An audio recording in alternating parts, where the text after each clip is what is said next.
know, you really cannot do a history of Eastern Illinois University or the city of Charleston or the community without doing something on the Livingston Lord Administration Building, also known as the Castle, also known as Old Main.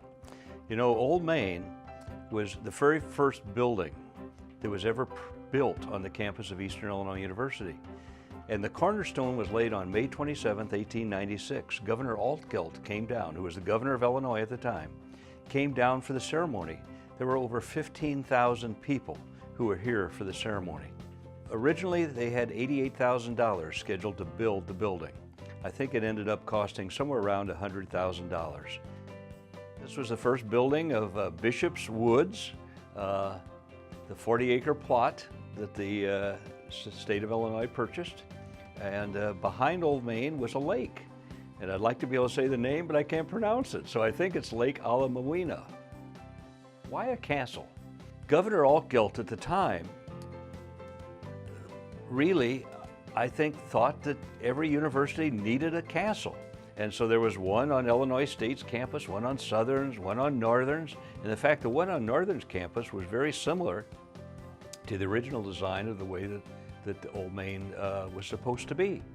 And I'd often heard the rumor that it was supposed to be a castle on the Rhine because the Governor Altgeld, believed that the European higher education system, especially the German system, was one of the best in the world. And he wanted to have something to remind everyone about the castle on the Rhine.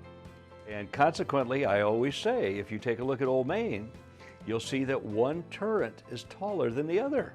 And people ask the question, why is that? And the reason is in the castles in Germany, that is where you would put your best archer. The building housed everything. It housed, and it's 6 stories, by the way, and people don't understand that because only 3 stories are currently occupied. But it housed the gymnasium, which the best that we can figure was on the 6th floor, which is currently closed. It had a classroom, or several classrooms. It had the health service, which was a nurse. It had the library, it had the chapel. Everything was enclosed in that building. And I remember my first visit coming here, coming down Route 16 and looking into the distance and seeing the castle. And even before I made my first step foot on the campus, I saw that and I said, I think I really want to come here because it is a symbol of the university. It's a great building. The tradition of the university, when you walk in there, it's amazing.